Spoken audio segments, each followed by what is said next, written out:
The Soviet patrol never saw him. 12 men moving through frozen forest in eastern Finland, confident. Why wouldn't they be? The Red Army had tanks, artillery, aircraft. Finland had farmers on skis. This would be over in 2 weeks. That's what Moscow said. The first man died at 11:47 a.m. One moment he was walking. The next moment he was on his back in the snow, blood spreading from his chest like spilled wine. No sound, no muzzle flash, nothing. The other 11 men froze, looked around, saw only trees, snow, silence. The second man died 12 seconds later. The sergeant, mouth open to shout orders. The bullet entered his throat. He collapsed without making a sound. Now they panicked, ran, scattered, tried to find cover behind trees. 10 men remained. Then 9, then 8. Every few seconds, another man fell. No pattern, no warning, just sudden death from nowhere. The survivors fired blindly into the forest. Hundreds of rounds hit nothing but trees and snow. By 11:52 a.m., all 12 were dead. 5 minutes. 12 men, 1 shooter. 300 him away. Simo worked the bolt on his rifle, ejected the last spent cartridge. It landed in snow beside 11 others. He collected them carefully. Brass was valuable. Nothing was wasted. He was 34 years old, 5 feet 3 inches tall, 140, a farmer from WWII, population 4,000. He just killed 12 professional soldiers. He felt nothing about it. No pride, no guilt, just the satisfaction of work done correctly. He checked his ammunition. 18 rounds remaining. He skied deeper into the forest. Behind him, 12 bodies cooled in the snow. The White Death had begun hunting. November 30th, 1939. The Soviet Union invaded Finland. Not invaded, really crushed, steamrolled, overwhelmed. 1 million Soviet soldiers, 6,000 tanks, 300 to 800 aircraft against 300,000 Finnish soldiers, 30 tanks, 130 aircraft. The mathematics were simple. Finland would fall in 14 days. Stalin wanted Finland, wanted the land, wanted the strategic position, wanted to erase the embarrassment of 1918 when Finland declared independence from Russia. He sent an army that outnumbered Finnish defenders 3-1. Finland had no choice but to fight. Every man aged 17 to 60 was mobilized. Farmers left their fields. Loggers left their forests. Mechanics left their workshops. They were given rifles, old rifles, mostly Mosin-Nagants from the Russian Civil War, and told to hold the line. The line was 1,000 kilometers long. Frozen swamps, dense forests, lakes that had turned to ice, temperatures dropping to minus 40 degrees Celsius. The Soviets advanced in columns down the few roads that existed. They couldn't advance through the forest, too dense, too frozen, too easy to get lost. So they stuck to the roads. The Finns knew this. They knew every forest, every lake, every deer trail and logging road. This was their home. They skied through forests the Soviets couldn't enter. They appeared behind Soviet lines like ghosts. They destroyed supply columns and disappeared before reinforcements arrived. But they were still outnumbered, still outgunned. The Eastern Front was the worst. The Kala sector, a narrow strip of forest and frozen river, strategically vital. If it fell, the Soviets would cut Finland in half. Stalin sent 160,000 men to take Kala. Finland sent 15,000 to defend it. Among them was a farmer from WWII named Simo Häyhä. He'd been called up like every other man, reported to his unit on December 1st. He brought his personal rifle, a Mosin-Nagant M/28-30, Finnish-made. He'd owned it for 10 years, knew it like he knew his own hands. He also brought something else, a lifetime of hunting experience in these exact forests. The Soviets were about to learn what that meant. Simo Häyhä was born December 17, 1905, WWII, eastern Finland, a farming village near the Russian border. His father was a farmer. His grandfather was a farmer. His great-grandfather was a farmer. The family owned land, not much enough to survive. Simo learned to shoot at age 7, not for sport, for survival. His father handed him an old rifle and said, "We need meat. Go get it." Finland in 1912 wasn't rich. Farming was subsistence.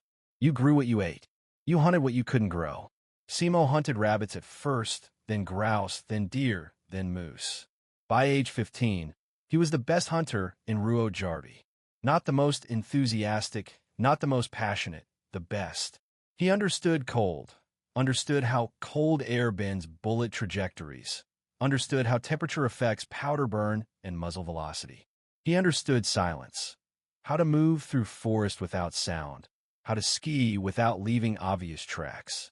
He understood patience, how to wait in minus 30 degrees for hours, motionless, breathing slowly, waiting for the perfect shot. He'd spent 10,000 hours in these forests by the time he was 20, hunting, tracking, learning to read snow like other men read books. When you're the son of a poor farmer, you don't waste ammunition. Every shot has to count. Every bullet has to bring meat home. Simo learned not to miss. He also learned something else. He learned that in winter in Finnish forests, the enemy wasn't just your target. The enemy was the cold, the snow, the darkness, the wind. Master those enemies first, then you can hunt. 1925, mandatory military service. Simo was 20. He joined the Finnish army for his required year. They tested his shooting. He scored the highest marks the instructors had ever seen. They wanted him to train as a sniper, use modern equipment, scopes, specialized rifles. Simo refused. I don't need a scope. Every modern sniper uses a scope. I hunt with iron sights. I'll fight with iron sights. They thought he was stubborn, backwards. A farmer who didn't understand modern warfare. They were wrong. Simo understood exactly what he was doing. He understood cold, understood glass, understood how metal and glass behave at minus 40 degrees. He understood that sometimes simple is better. December 1939, they called him back. 34 years old, a farmer, a hunter, a soldier who refused to modernize. The Soviets were about to learn why. December 10th, 1939. Kala sector, Finnish defensive position. Lieutenant Jarvinen held up the new rifle. PE-4 scope, Soviet-made, taken from a dead sniper. Good optics. You'll use it. Simo looked at the scope, looked at his commanding officer. No, that's not a request. Hi-ha. Every sniper uses a scope. I don't. You'll use it, or you'll be disciplined. With respect, sir, I won't. Jarvinen's face reddened. Give me one good reason. Simo gave him 3. First, glint. The scope is coated. Coating doesn't matter at minus 40, sir. Glass reflects light. Sunlight off snow is bright. Soviet counter-snipers are trained to look for glint. I give them a reflection, they kill me. Jarvinen paused. That actually made sense. Second, height. What? A scope sits 4 centimeters above the barrel. To aim, I raise my head 4 centimeters higher. That's 4 centimeters more of my head visible above cover. 4 centimeters is the difference between living and dying. Jarvinen frowned. The advantage of magnification. Third, cold. Simo pointed at the scope. That's metal and glass. At minus 40, my breath condenses on glass. Freezes instantly. Now I can't see. I wipe it clear. Glass is cold. My skin sticks to it. I pull away. I tear skin off my face. Even if I avoid that, the metal conducts cold. Press your eye against frozen metal for 10 seconds. See what happens. He looked at Jarvinen. I've hunted these forests for 27 years, sir. Every winter minus 40, minus 45. I learn what works. Iron sights work. Glass doesn't. Silence. Finally, Jarvinen said, you're refusing a direct order. I'm refusing to die stupidly, sir. Jarvinen stared at him. This small, quiet farmer who just lectured a commissioned officer on basic physics. Fine, use your iron sights, but if you can't perform, I'll perform, sir. Jarvinen didn't know it yet, but he just made the most important command decision of his career. By refusing to force Simo to use a scope, he'd allowed the deadliest sniper in human history to fight the way he knew best. But Simo had other tricks, too. He'd learned them hunting, adapted them for war. The Soviets were about to experience 27 years of hunting expertise concentrated into 100 days of absolute violence. They had no idea what was coming. Trick 1. The ice block. When you fire a rifle in minus 40 temperatures, The muzzle blast creates a massive cloud of condensed vapor. Every shooter knows this. Your breath fogs. Your muzzle blast fogs. It's a signal flare saying, "I'm here." Simo's solution was simple. Before taking position, he'd find a patch of wet snow, pack it into a dense block, let it freeze overnight. Next morning, he'd place the ice block directly in front of his muzzle, 2 feet away. When he fired, the muzzle blast would hit the ice and disperse. The cloud would form, but 4 feet forward from his actual position, low to the ground. Soviet counter-snipers would see the vapor, would aim at where they thought the shooter was. They'd be aiming at empty snow. Trick 2. Snow in mouth. Your breath gives you away. Even in -40, cold human breath is warm. It condenses, creates visible fog. Simo's solution: pack his mouth full of snow. The snow absorbed the warmth, the moisture. His breath came out cold. No visible condensation. It was uncomfortable. His mouth would go numb. His teeth would ache, but it kept him invisible. Trick 3. The compressed hide. Standard military doctrine said to build a concealed position, pile snow around you, create protection. Simo did the opposite. He dug down, compressed the snow beneath him into a solid platform, lay flat, completely flat, no profile at all. From 50 m away, he looked like a small drift, nothing more. From 100 m, he was invisible. Trick 4. Constant movement. He never took more than 5 shots from one position. Never. After the 5th shot, he'd ski to a new position, sometimes 50 m away, sometimes 500 m. The Soviets would call in artillery on his last position, would pound the forest with mortars. By the time the shells landed, Simo was gone. Trick 5. The white suit. The Finnish army issued white camouflage, good quality, snow-colored. Simo modified his, tore it up, added strips of white cloth, made it shapeless, formless. In a forest, the human brain looks for human shapes: shoulders, head, torso. Simo's modified suit broke up his outline completely. He didn't look human. He looked like snow-covered bushes. Combined, these tricks made him a ghost. The Soviets knew someone was killing them, knew generally where, but couldn't find him. They'd see muzzle flash and fire back, hit nothing. They'd see a snow drift, walk past it, die with a bullet in their back. They'd spot movement, shoot at it, kill a snow-covered branch. Simo was fighting a different war than everyone else. Everyone else was fighting 1939, modern warfare, doctrines and tactics from military academies. Simo was fighting with 27 years of hunting experience, fighting the way a Finnish farmer fights winter, with patience, with simplicity, with absolute understanding of the environment. And it was working. December 12, 1939. Simo's 3rd day in position. His first kills came quietly. Soviet patrol. 6 men moving through forest in single file.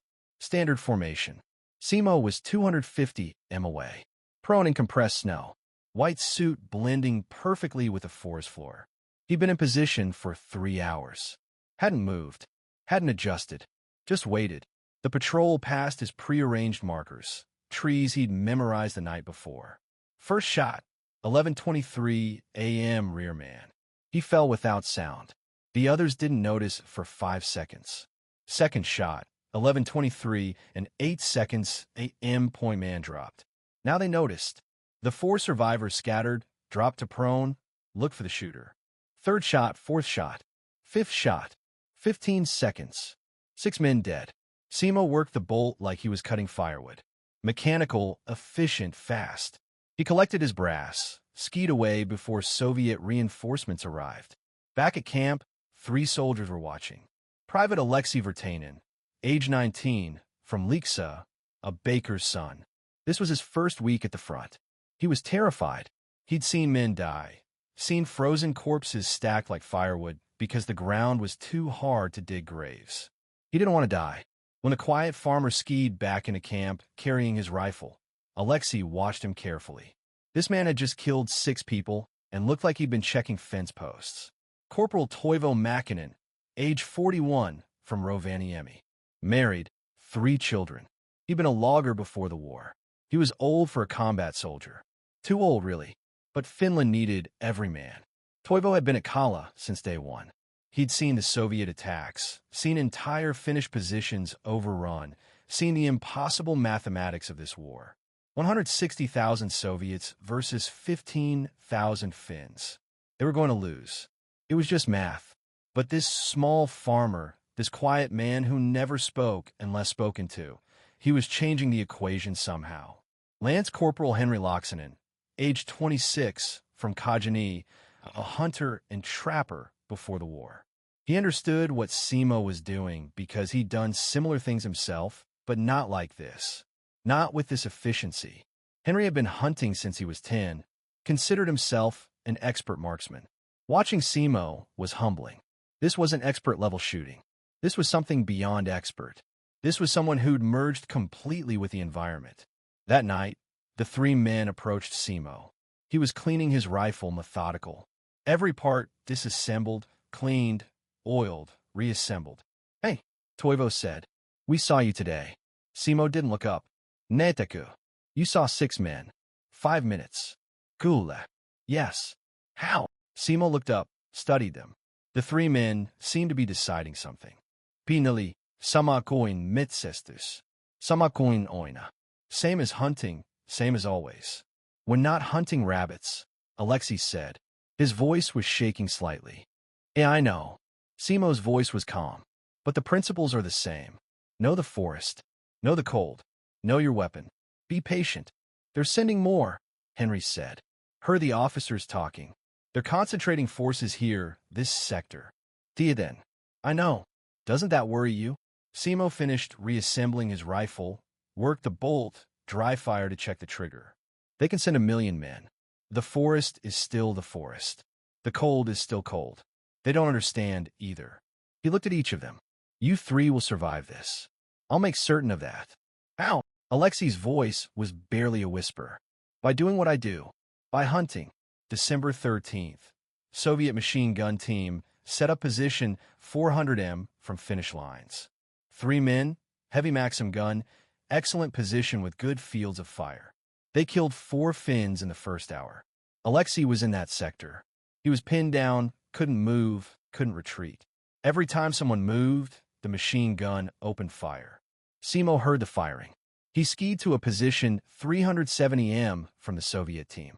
Slightly elevated, perfect angle. 3 shots, 18 seconds. The machine gun went silent.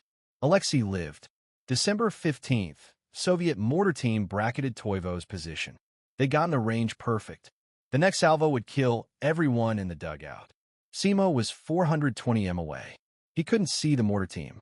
They were in deep cover, but he could see the mortar rounds, could see the trajectory, could calculate backward to the firing position. 2 shots, both indirect fire based purely on trajectory calculation. The mortars stopped. Toivo lived.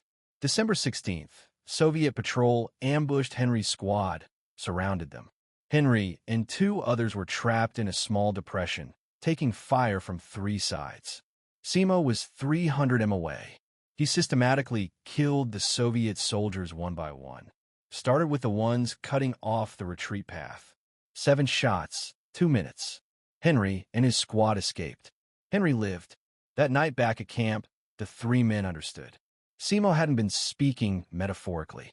He'd literally meant it. He was keeping them alive every day, every hunt, so they could go home. By December 20th, Simo had a routine. 0430 hours. Wake. Eat dried fish and black bread. No coffee. Caffeine made hands shake. Ski to position. Different position every day. Never the same location twice. 0530 hours. Set up. Compress snow platform. Arrange ice block. Load rifle. 0600 hours. First light. Begin hunting. Last light. Ski back to camp. Every single day. The kill count climbed. December 15th, 8 kills. December 17th, 13 kills. December 20th, 19 kills. December 25th, Christmas Day, 38 kills. The officers didn't believe the numbers at first. 38 kills in one day by one man. Lieutenant Jarvinen demanded verification. "I need observers, witnesses. I can't report these numbers without confirmation." December 26th, They sent Corporal Matty Karika, experienced soldier, sharp eyes, no imagination, perfect observer. He accompanied Simo to position, watched through binoculars. By noon, Matty had counted 13 kills. Clean shots, different ranges, different targets. No misses that Matty observed. He skied back to camp that night, pale-faced. Jarvinen asked, "Well?" "He never misses, sir." "Everyone misses." "Not him. I watched for 6 hours. 13 shots, 13 kills. Different ranges, moving targets, stationary targets. He never misses." "How is that possible?" Matty shook his head. "I don't know, sir, but I know I'm grateful he's on our side." The numbers kept climbing. By December 31st, 138 confirmed kills in 1 month. That was an entire company, an entire unit of men, killed by one farmer with iron sights. The Soviets knew someone was killing them, knew generally where. The Kala sector, the frozen forest between the Soviet lines and the Finnish defensive positions. But they couldn't find him. They'd send patrols to sweep the area. The patrols wouldn't come back. They'd position observers to watch for muzzle flash. The observers would die. They'd coordinate artillery strikes with any suspected position. They'd pound the forest with hundreds of shells. Hours later, the killing would resume from a different position, from a different angle. The ghost was still there. Finnish soldiers started calling him Valkoinen Kuolema, the White Death. The Soviets had a different name, Belia Smirt, the same thing, but spoken with fear. Because the White Death was hunting every single day, and the death toll kept rising. Kala wasn't just difficult to defend, it was geographically impossible. A narrow corridor of frozen swamp, dense forest, and ice-covered river, 5 kilometers wide. The only natural barrier between the Soviet advance and the interior of Finland. If Kala fell, the Soviets would cut Finland in half. Stalin knew this. He assigned the 155th Rifle Division, the 56th Rifle Corps, and 3 tank battalions to take it. 160,000 men, 300 tanks, unlimited artillery against 15,000 Finns with 30 outdated anti-tank guns and hunting rifles. The math was clear. Kala would fall in 3 days. It didn't fall. December passed, then January, then February. The Soviets attacked. The Finns held. The Soviets brought tanks. The Finns killed them with Molotov cocktails and satchel charges. The Soviets brought artillery. The Finns dug deeper. But the real problem, the problem that broke Soviet morale, was the sniper. Every Soviet attack began with officers rallying their men. The officers died. Every Soviet advance relied on machine gun teams providing cover. The machine gunners died. Every Soviet position needed observers to call artillery. The observers died, one by one, day after day. Not random casualties. Not the chaos of battle. Targeted, precise, professional elimination. The Soviets tried everything. They attacked at night. Simo hunted during the day. They attacked in snowstorms. Simo waited for the storm to pass. They attacked in waves, hundreds of men at once. Simo picked off the leaders and let chaos do the rest. Private Dmitry Volkov wrote home January 15, 1940. "Mama, this isn't war. This is execution. We walk into the forest and we die. We don't see who shoots. We don't hear the shot until after. By then, someone is dead. Yesterday, 12 men in my platoon. Today, 8. We didn't fight, didn't fire our weapons. We just died. There's something wrong with this forest." Dmitry was killed January 17th, shot through the chest at 290 m while trying to recover a wounded comrade. His letter arrived in Moscow after his death. Similar letters were arriving by the hundreds. Not complaints, not cowardice, just fear. The kind of fear that breaks armies because the White Death wasn't just killing. He was creating terror. Every Soviet soldier in the Kala sector went to sleep knowing that tomorrow they might walk past a snow drift that would kill them. Every morning they woke up wondering if today was the day. That kind of fear is a weapon, and Simo wielded it expertly. January 8th, 1940. Moscow. The report reached Stalin's desk. Kala sector, 200-plus casualties attributed to single enemy sniper. Standard counter-sniper operations have failed. Request permission to deploy specialist counter-sniper team. Stalin signed the order. The Moscow Sniper School was the best in the Soviet Union. They trained the elite. Men who'd scored perfect marks. Men who understood ballistics, wind, temperature. Men with thousands of hours of training. They selected 6 graduates, the best of the best. Each man had 50-plus confirmed kills from the Spanish Civil War and the Finnish front. They were equipped with the finest Soviet scopes, the Mosin-Nagant with PE-4 optics, range cards, wind meters, every advantage technology could provide. Their mission was simple: kill the White Death. January 12, 1940. The Soviet sniper team arrived at Kala. Sergeant Mikhail Volkov led the team. Age 31, 47 confirmed kills. Cold-eyed professional. He'd killed Germans in Spain, killed Finns at the border. This was just another job. He briefed his men. The target operates in a 5-kilometer sector. He moves constantly, never fires more than 5 shots per position, uses iron sights. One of his men interrupted. Iron sights? Confirmed? That's primitive.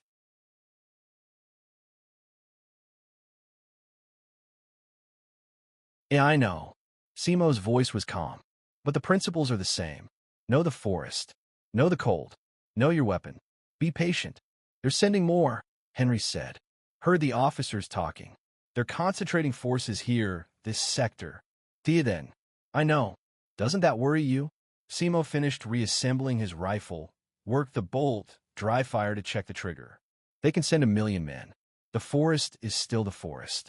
The cold is still cold. They don't understand either. He looked at each of them. You 3 will survive this. I'll make certain of that. Ow! Alexei's voice was barely a whisper. By doing what I do. By hunting. December 13th. Soviet machine gun team. Set up position 400 m from Finnish lines. 3 men, heavy Maxim gun, excellent position with good field of fire. They killed 4 Finns in the first hour. Alexei was in that sector. He was pinned down, couldn't move, couldn't retreat. Every time someone moved, the machine gun opened fire. Simo heard the firing. He skied to a position 370 m from the Soviet team. Slightly elevated, perfect angle. 3 shots, 18 seconds. The machine gun went silent. Alexei lived. December 15th. Soviet mortar team bracketed Toivo's position. They got in the range perfect. The next salvo would kill everyone in the dugout. Simo was 420 m away. He couldn't see the mortar team. They were in deep cover, but he could see the mortar rounds, could see the trajectory, could calculate backward to the firing position. 2 shots, both indirect fire based purely on trajectory calculation. The mortar stopped. Toivo lived. December 16th. Soviet patrol ambushed Henry's squad, surrounded them. Henry and 2 others were trapped in a small depression, taking fire from 3 sides. Simo was 300 m away. He systematically killed the Soviet soldiers one by one. Started with the ones cutting off the retreat path. 7 shots, 2 minutes. Henry and his squad escaped. Henry lived. That night back at camp, the 3 men understood. Simo hadn't been speaking metaphorically. He'd literally meant it. He was keeping them alive every day, every hunt, so they could go home. By December 20th, Simo had a routine. 0430 hours. Wake. Eat dried fish and black bread. No coffee. Caffeine made hands shake. Ski to position. Different position every day. Never the same location twice. 0530 hours. Set up. Compress snow platform. Arrange ice block. Load rifle. 0600 hours. First light. Begin hunting. Last light. Ski back to camp. Every single day. The kill count climbed. December 15th, 8 kills. December 17th, 13 kills. December 20th, 19 kills. December 25th, Christmas Day, 38 kills. The officers didn't believe the numbers at first. 38 kills in one day by one man. Lieutenant Jarvinen demanded verification. I need observers, witnesses. I can't report these numbers without confirmation. December 26th, they sent Corporal Matty Kurika, experienced soldier, sharp eyes, no imagination, perfect observer. He accompanied Simo to position. watched through binoculars. By noon, Matty had counted 13 kills. Clean shots, different ranges, different targets. No misses that Matty observed. He skied back to camp that night, pale-faced. Jarvin asked, "Well, he never misses, sir." "Everyone misses." "Not him. I watched for 6 hours. 13 shots, 13 kills. Different ranges, moving targets, stationary targets. He never misses." "How is that possible?" Matty shook his head. "I don't know, sir, but I know I'm grateful he's on our side." The numbers kept climbing. By December 31st, 138 confirmed kills in 1 month. That was an entire company, an entire unit of men, killed by one farmer with iron sights. The Soviets knew someone was killing them, knew generally where. The Kala sector, the frozen forest between the Soviet lines and the Finnish defensive positions. But they couldn't find him. They'd send patrols to sweep the area. The patrols wouldn't come back. They'd position observers to watch for muzzle flash. The observers would die. They'd coordinate artillery strikes with any suspected position. They'd pound the forest with hundreds of shells. Hours later, the killing would resume from a different position, from a different angle. The ghost was still there. Finnish soldiers started calling him Valkoinen Kuolema, the White Death. The Soviets had a different name, Belia Smrt, the same thing, but spoken with fear. Because the White Death was hunting every single day, and the death toll kept rising. Kala wasn't just difficult to defend, it was geographically impossible. A narrow corridor of frozen swamp, dense forest, and ice-covered river, 5 kilometers wide, the only natural barrier between the Soviet advance and the interior of Finland. If Kala fell, the Soviets would cut Finland in half. Stalin knew this. He assigned the 155th Rifle Division, the 56th Rifle Corps, and 3 tank battalions to take it. 160,000 men, 300 tanks, unlimited artillery against 15,000 Finns with 30 outdated anti-tank guns and hunting rifles. The math was clear. Kala would fall in 3 days.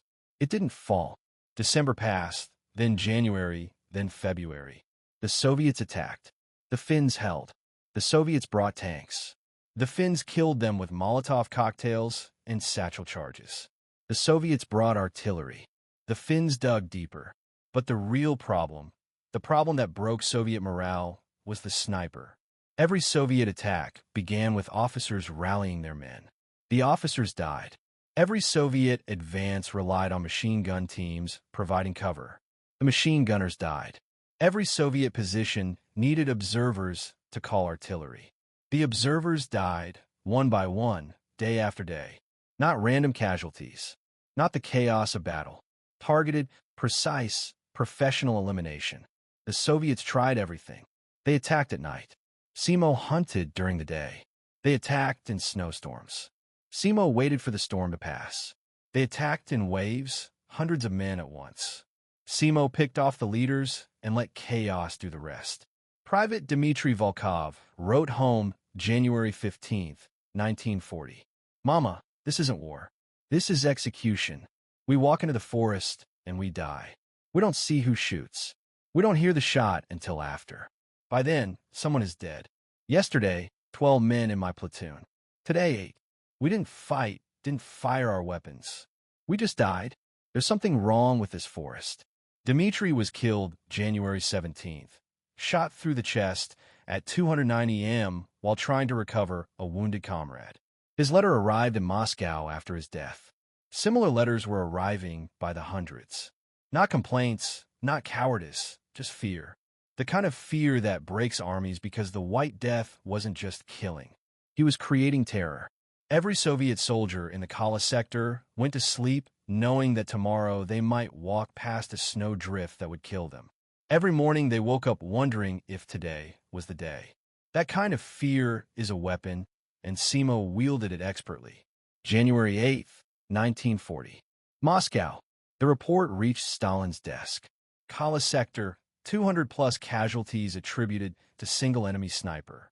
Standard counter-sniper operations have failed. Request permission to deploy specialist counter-sniper team. Stalin signed the order. The Moscow Sniper School was the best in the Soviet Union. They trained the elite.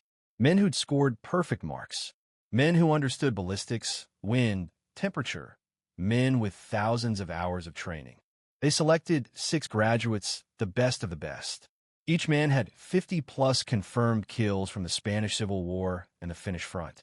They were equipped with the finest Soviet scopes, the Mosin-Nagant with PE-4 optics, range cards, wind meters, every advantage technology could provide. Their mission was simple: kill the White Death. January 12, 1940. The Soviet sniper team arrived at Kala. Sergeant Mikhail Volkov led the team. Age 31, 47 confirmed kills. Cold-eyed professional. He'd killed Germans in Spain, killed Finns at the border. This was just another job. He briefed his men. The target operates in a 5-kilometer sector. He moves constantly, never fires more than 5 shots per position, uses iron sights. One of his men interrupted. Iron sights? Confirmed? That's primitive. Contradict each other. There's no way to follow them all. I think that's the point. I think we're not supposed to survive. January 28, 1940. I had a dream last night. I was home in Moscow, warm. Mama was cooking. Papa was reading newspaper. Everything normal. Then I woke up, -40. Finland. Men dying. I don't think I'll ever be warm again. Don't think I'll ever feel safe again. If I die here, tell Mama I wasn't afraid. Tell her I died bravely. That's a lie. I'm terrified. Every moment, every day. Not afraid of dying. Afraid of waiting to die. Of walking through the forest, knowing he's there, watching, waiting. We don't even know his name. Just call him Belia Smirt. White Death. Death is white here. White snow. White trees. White Death. January 28, 1940. 1,347 hours. Pavel was killed by a sniper round. 340 m, clean shot through the chest. He died instantly. Likely didn't feel it. Finnish soldiers found his body 2 days later. Found the diary. Lieutenant Jarvinen read it. Passed it to his superiors. It was translated. Sent to Finnish High Command. Mannerheim himself read it. This, he said, is what one man can do to an army's soul. February 23, 1940. Moscow. The Kremlin. Stalin summoned Colonel Andrei Kulikov. The White Death situation is unacceptable. Yes, Comrade Stalin. I want him dead. We've tried, Comrade Stalin. Standard snipers failed. Elite counter-snipers failed. Artillery saturation hasn't worked. Then try something new. Kulikov paused. We have one option. Unorthodox. Explain. Send a full platoon.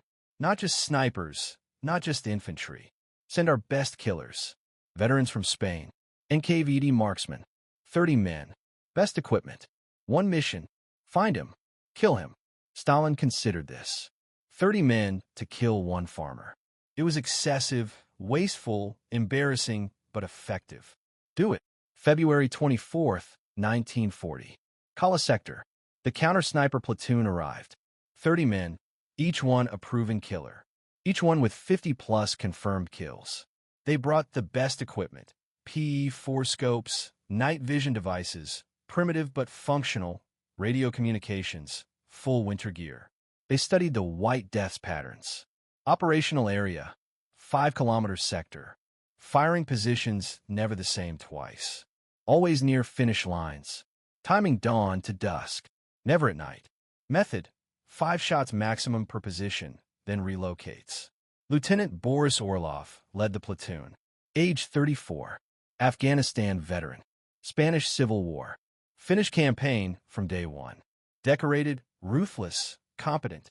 He briefed his men. This target is not normal infantry. He's a hunter. He knows this forest better than we do.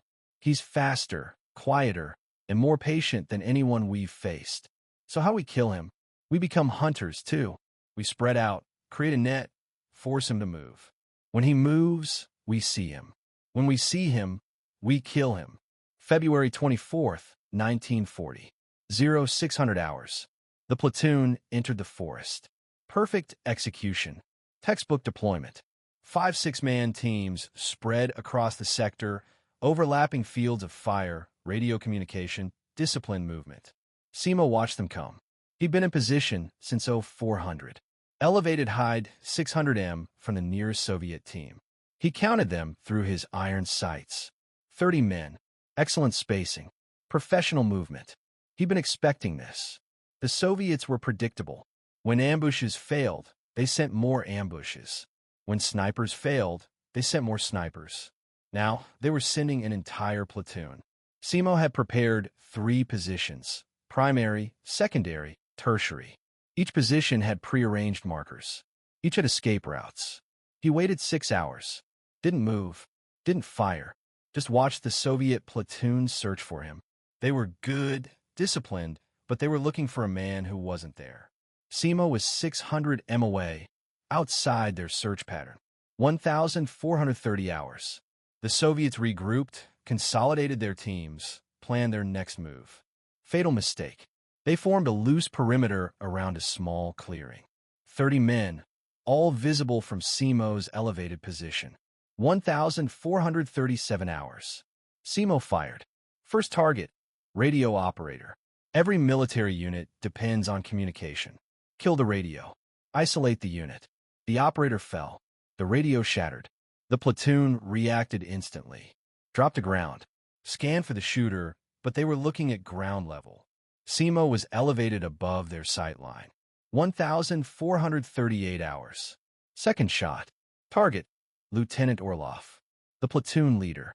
The brain of the operation. He died before he could issue orders. Now the platoon was leaderless and isolated. No radio. No commander. 30 men who didn't know who was in charge. They tried to retreat, tried to regroup. Simo relocated to his secondary position. 400 m away. Different angle, different elevation. 1,540 hours. Third shot from a completely different direction. The Soviets panicked. The shooter had moved. Was somewhere else now. They were surrounded. Fourth shot. Fifth shot. Simo worked the bolt mechanically. Each shot from a slightly different position. Each shot from a different angle. The Soviets couldn't determine where he was. The shots seemed to come from everywhere. By 1,600 hours, 8 Soviet soldiers were dead. The remaining 22 were trapped, pinned down, too afraid to move. When they moved, someone died. When they stayed still, someone died. 1,742 hours. Darkness fell. Simo stopped shooting. He never fought at night. He skied back to Finnish lines. Behind him, 22 Soviet soldiers huddled in the frozen forest. They had no radio, no leader, no idea where the sniper was. They had 2 choices: stay in the forest and freeze, or try to retreat and get shot. They chose to retreat. February 25th, 1940, 0614 hours. Finnish ski patrol found 27 bodies, 8 killed by rifle fire during the previous day, 19 more killed during the night. Some frozen, some shot during their retreat, some simply missing. Lost in the forest, wandered until they died. 3 survivors made it back to Soviet lines. Frostbitten, traumatized, incoherent. Their report was barely intelligible. He's everywhere. Nowhere. We never saw him. Devil. White devil. Not human. The report reached Stalin. March 1st. He read it, set it down, stared at his maps. One man, one Finnish farmer, had just destroyed an entire elite platoon. Stalin made a decision. Forget the sniper. Take Kala by force. Overwhelming force. Throw everything at the Finnish lines. Tanks, artillery, infantry. One final offensive. Break through or die trying. March 6, 1940. Day 100 of the Winter War. The Soviet offensive began at dawn. Not a probe, not a limited attack. Total assault. 200,000 men, 400 tanks, artillery barrage that lasted 90 minutes. The Finnish lines at Kala weren't positions anymore. They were craters, shattered trees, broken bunkers. The ground itself was on fire. 0600 hours. The barrage lifted. 0602 hours. Infantry advanced. Thousands of men, wave after wave, supported by tanks, covered by mortars. This wasn't war. This was drowning. Drowning in bodies and steel and fire. Finnish defenders fired until their barrels glowed red, reloaded, fired again. Men died, were replaced, died again. The mathematics were impossible. For every Soviet killed, another took his place. For every Finn killed, there was no replacement. 0714 hours. First Finnish position overrun. Machine gun nest. All 4 men dead. Soviets poured through. 0731 hours. Second position fell. Anti-tank position. Crew killed by direct tank fire. The line was breaking, not cracking. Breaking completely. Lieutenant Jarvinen radioed headquarters. We can't hold. Request permission to withdraw. Denied. Hold your position.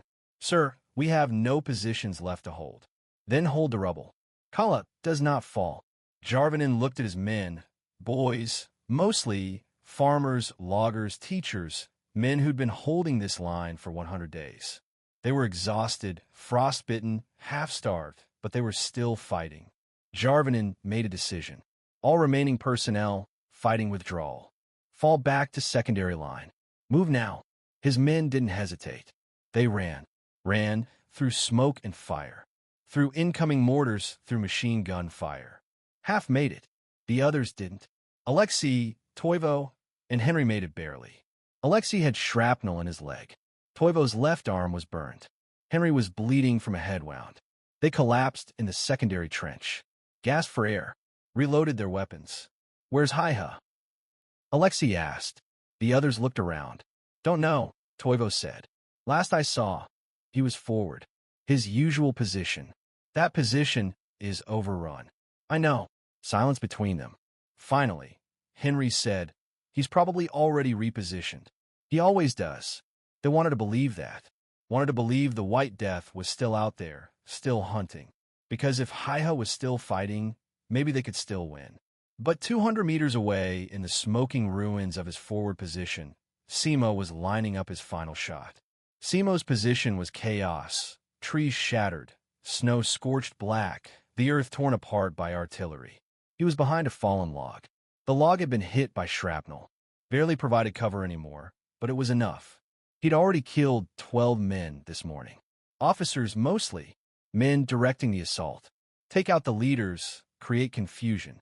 It was working partially. The Soviet advance had slowed in his sector, but not stopped. They kept coming. Through his iron sights, he acquired target number 13. Soviet sergeant, 320 m, rallying his men, pointing toward Finnish positions, getting ready to charge. Simo's finger tightened on the trigger. Control breath. Exhale halfway. Hold. Perfect sight picture. Front sight post centered on the sergeant's chest. Squeeze. 300 m away. Soviet counter-sniper Sergeant Yakov Ivanov had finally found him. He'd been searching for 2 hours, following the pattern of kills, working backward from each shot. And there, behind that fallen log, a slight inconsistency, a shape that wasn't quite random. Ivanov had been issued special ammunition for this mission. D-166 explosive rounds designed for anti-material work, destroying equipment, vehicles, but they worked on human targets too. Worked very well. He loaded the D-166, aimed carefully, not at the log, at where the shooter's head would be if he was prone behind it. He fired. Both bullets crossed in midair. Simo's bullet struck the Soviet sergeant through the chest. The sergeant fell. Ivanov's explosive bullet struck Simo directly in the left cheek. The bullet didn't pass through. It detonated. Explosive rounds contain a small charge that detonates on impact. The explosion creates a cavity wound 10 times larger than the bullet diameter. Simo's face exploded from the inside. The left side of his jaw was destroyed, shattered, vaporized. His upper teeth were gone. Lower jaw broken in 4 places. Left cheek torn completely open. Bone fragments, tissue blood. His vision went white, not from pain, from shock. From his brain shutting down non-essential systems to preserve life. He fell backward. Didn't feel himself fall. Didn't feel the snow against his back. Didn't feel the blood pouring from his face. His airway was filling with blood, drowning him. He tried to breathe. Couldn't. Tried to move. Couldn't. Consciousness flickered. On off. In the brief moments of awareness, he understood he was dying. This was it. 100 days. 505 kills. It ended here. His last thought before darkness took him. They can go home now. He stopped breathing. His heart slowed.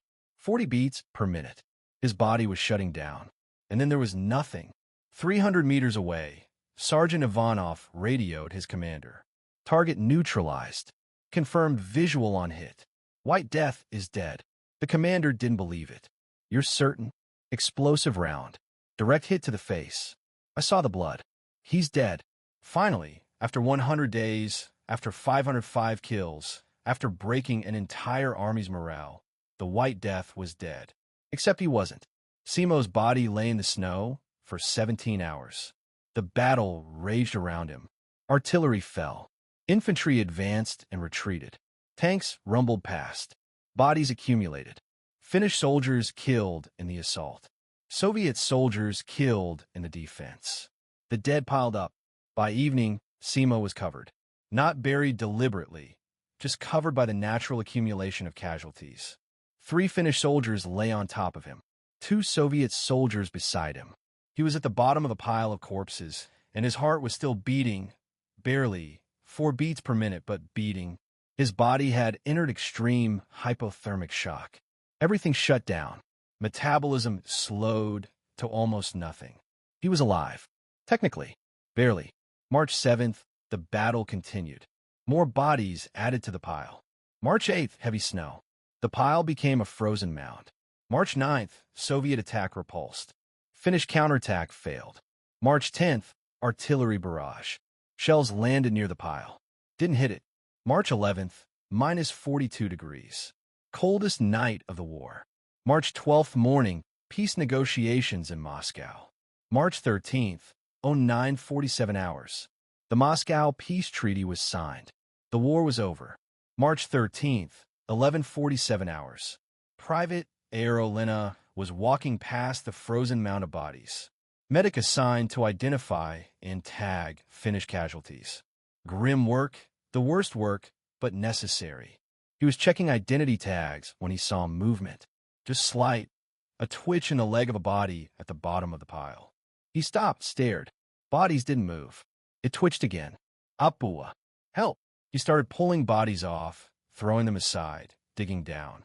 He found Simo, face destroyed, frozen blood black on his white suit, lips blue, not breathing, or breathing so shallowly it was invisible. Aero check for pulse. Found one. Weak, irregular, 3 beats per minute. But there. Sir. Hotaya. Tadavitsin Apua. Medic. I need a stretcher. He looked at the body's uniform. Checked the name tag. Hiha. Jumala. Good God. The White Death was alive. They carried Simo to the field hospital at full sprint. For men running through snow, shouting for doctors. The field hospital was chaos. Hundreds of wounded, limited supplies, doctors performing triage, saving who they could, making comfortable who they couldn't. When they brought Simo in, the doctor took one look. Set him with the dead. Nothing we can do. But he has a pulse. Look at his face. Even if he lives, the injuries, no. Morphine, and make him comfortable. Sir, it's the White Death. The doctor stopped, looked again at the destroyed face at the name tag. He'd heard the stories. Every soldier had.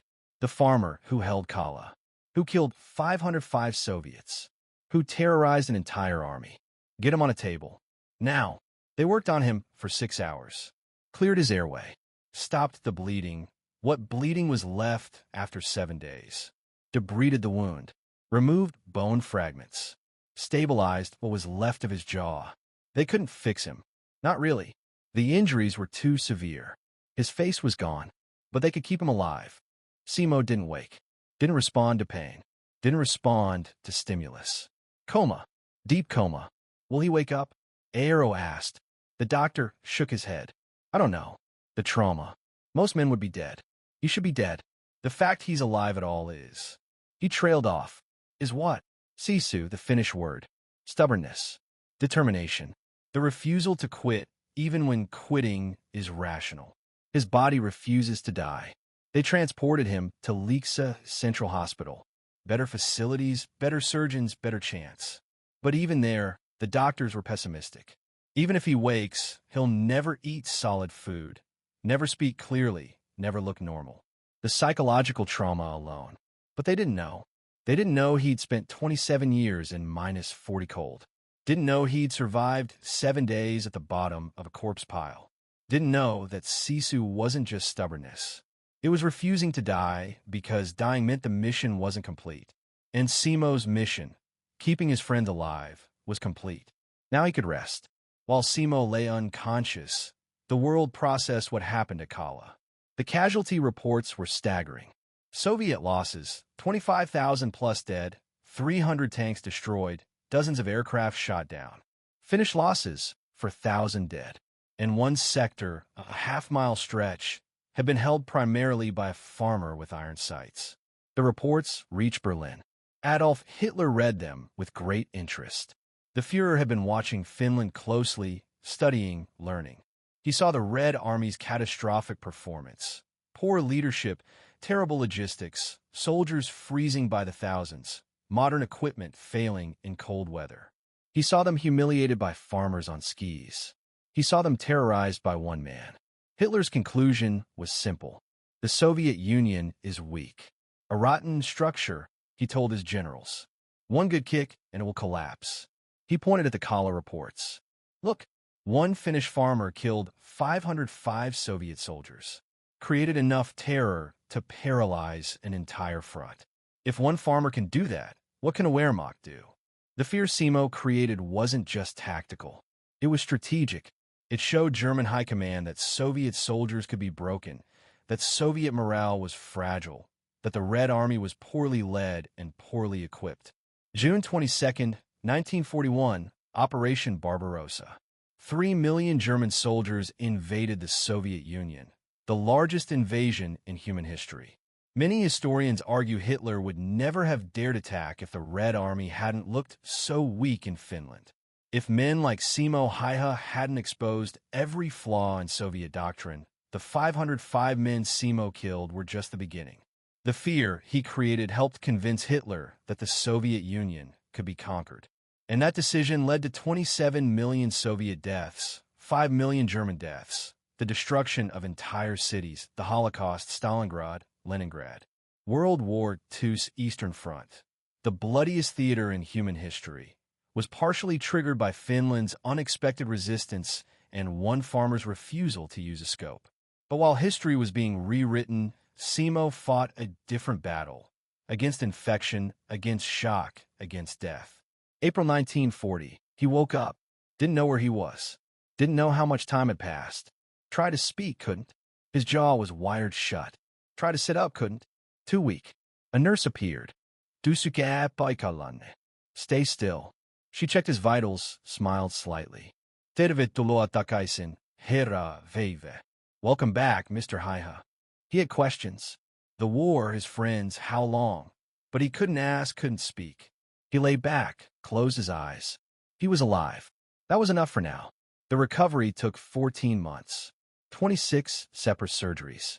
They rebuilt his jaw with bone from his hip, replaced tissue with skin graft from his thigh, wired everything together, and hoped it would heal. Each surgery was agony, each recovery worse. But Simo endured. Same patience he used hunting, same determination he used fighting, just survival now. One day, then another, then another. His friends visited. May 1940. Toivo sat beside the bed. Simo was unconscious from surgery. Toivo talked anyway. I made it home. Lisa and the children are safe because of you. He set a photograph on the bedside table. His family all smiling. Sleep well, Veli. Brother. June 1940. Henry. Simo was awake by then. Jaw wired shut. Couldn't speak. Henry showed him a wooden carving. A fox. Intricate detail. Made this for you. Thought you were dead. Almost threw it away. He set it on the table beside Toivo's photo. Come hunt with me when you heal. The forest misses you. Simo's eyes said yes. August 1940. Alexei. Simo could speak by then. Voice slurred. Painful. Wrong. I wrote to Eva. Alexei said. Told her about you. She wants to meet you. Kitos. Eight Darovice. No need. There's every need. You saved my life. Toivo's life. Henry's life. Hundreds of others. Simo shook his head slightly. Regretted it. Pain shot through his jaw. I did my duty. You did more than that. September 1940. The surgeries ended. Simo was released. Barely. Could walk. Could speak poorly. Could eat soft food. His face was changed forever. The left side scar disfigured, twisted. He looked at himself in a mirror once, looked away, didn't look again. But he was alive. May 1941, official ceremony. Marshal Mannerheim himself attended, pinned the Cross of Kala to Simo's chest, Finland's highest military honor. You held Kala, Lieutenant Haiha, when everyone said it would fall. You held it. Minä vain tein työni. I only did my job, sir. Your job was to fight. You changed the course of the war. Simo said nothing. Mannerheim asked the question everyone was asking. Oui, you rejoins? The continuation war is starting. We need men like you. Finland was fighting Russia again. Same enemy. Same frozen hell. Simo looked at the medal on his chest, looked at his scarred hands. In vai. Vammat ovat liian vakavia. Minä menen takaisin kotiin. The injuries are too severe. I'm going home. He was 35 years old. He'd killed over 700 men. He'd survived an explosive bullet to the face. He'd survived 7 days in a pile of corpses. He was done fighting. Home was gone. WWII, Soviet territory now, given away in the peace treaty. The Finnish government gave him new land. 50 hectares in Ruokolahti, far from the border. Small house. Good soil. Quiet. That's what Simo wanted. Quiet. He went back to what he knew. Farming, hunting, the simple rhythms of civilian life. He bred hunting dogs, became famous for it. Best hunting dogs in Finland. He hunted moose. Became one of Finland's most successful hunters.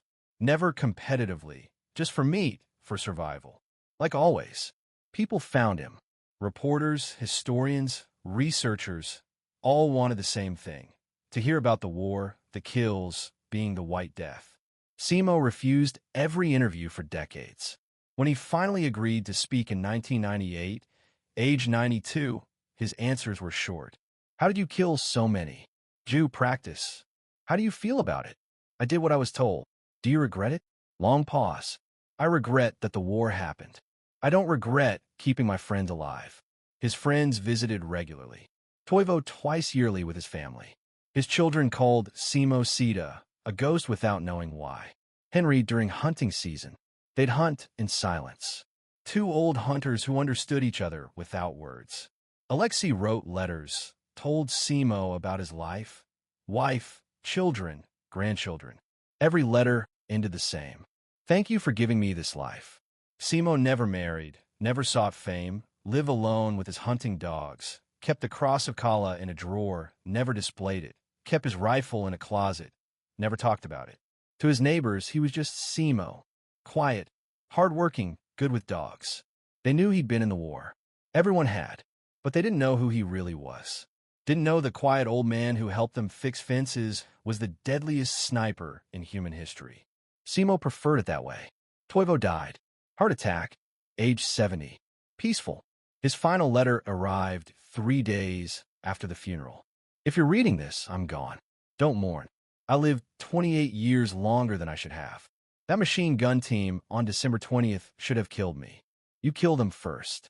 28 years with Lisa. Watch my children grow. How my grandchildren. All because you went hunting that day. Ketos for everything. Tavo. Simo attended the funeral, stood in back, didn't speak, cried. First time anyone saw. Henry died. Hunting accident. Age 73. Simo was there. They'd been hunting together. Henry climbed down from a stand. The stand collapsed. The fall killed him.